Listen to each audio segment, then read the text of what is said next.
Hawakan mo lang, pipindutin mo lang dito. Oh, asan na yung pindutan? Ito ba yon? Ito, tapos iikot na siya. Oo, ganyan-ganyan mo lang sa ipin mo. Kamahal.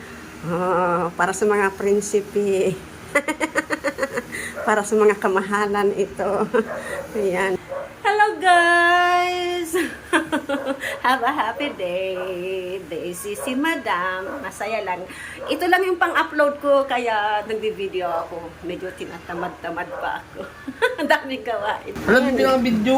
Kamay mo lang nakasama dyan. Ayan no, charger ng toothbrush ito oh. Oh, charger ng tamad.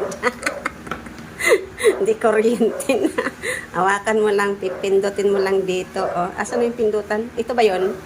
Ito, tapos iikot na siya. Oo, ganyan-ganyan mo lang sa ipin mo. Kamahal. Oh, para sa mga prinsipe. Para sa mga kamahalan ito. Ayan. At subukan nating i-charge muna yung ano. Off muna natin. Pag di na off, kuya. Vlog. Kuya, hindi nag-o-off.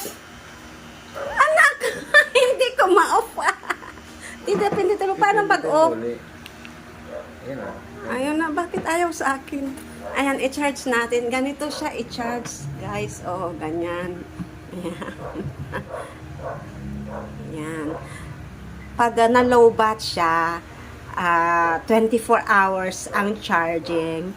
Pero yung itatagal ng battery niya is good for 3 months na.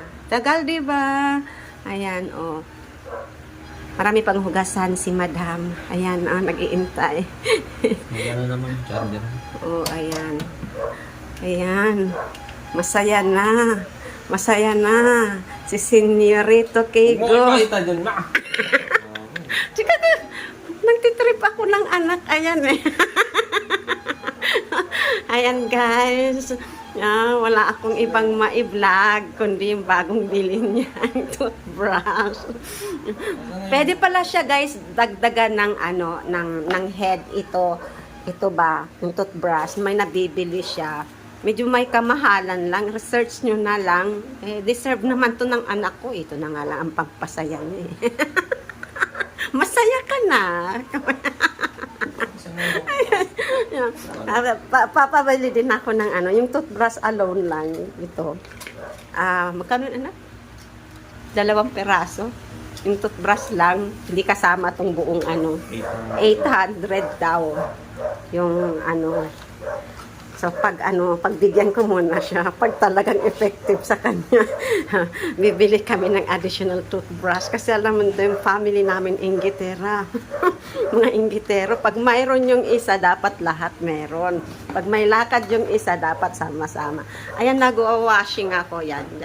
Dami-dami ko sinasabi. Oh, busy si Madam. Akala nyo, ayan o, may tiklupin pa ako. Yan, pakita ko lang. And ito, yan. Mga anak ko, faith, di ba?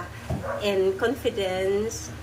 Faith is confidence. Hindi ko na nababasa in what we hope for and assurance of what we do not see. Diba? Makikita yan sa Hebrews 11 verse 1. Yung isa ko pang anak, ayan si Hope.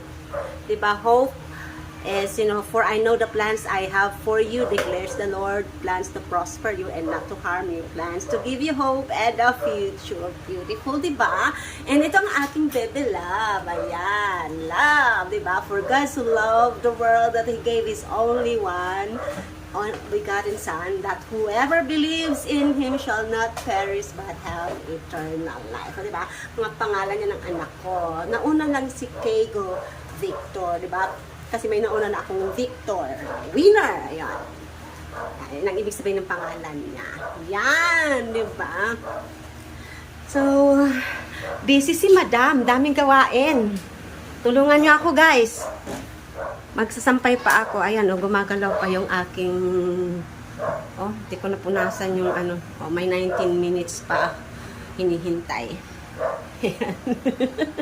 Ayan, ganyan ka-busy. Busy si nanay at tatay na nag-iisa. As a solo parent. I'm the mother and the father. Di ko na pinapakita yung mukha ko, no? Wait lang. Tingnan ko kung kaya niyong makita yung mukha ko. Hello, guys! Have a happy day. This is si Madam. Masaya lang. Ito lang yung pang-upload ko, kaya nagbi-video ako. Medyo tinatamad-tamad pa ako. Ang daming gawain. Bahay muna. Kasi mahirap din todo ka post sa as content creator, ano? Tapos, kakapiranggot lang ang kita. My goodness. Unahin ko na muna ang ikasasaya ng aming pamilya. Di ba ganun? Ayusin mo na ang bahay. Ba content kayo ng content, hindi nyo naaayos ang bahay nyo. Puro labahin, magulo ang CR, mali, madumi, di ba mahugasan, tiklupin, hindi naasikaso.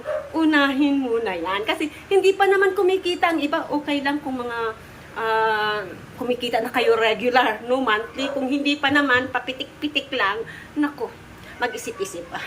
Pero syempre, wag mag-quit kasi may tendency and may potential na kumita in the future.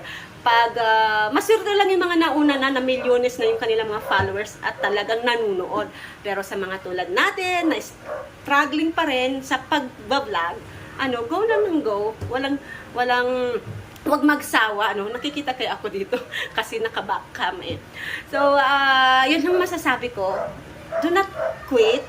Mag-rest kung kailangan. And of course, unahin yung kung ano talagang priority. Baka sa kaka-reels nyo, wala namang kita, pero ang dami-dami yung reels. Nakakalimutan nyo na yung mga gawain sa bahay. At yung bahay nyo madumi na, puro alikabok. Yung CR nyo, yun na malinis. Yung hugasan nyo madami, yung tiklupin nyo madami. Nako! Unahin yan. Unahin. Okay, bye-bye for now. Bye. Mama.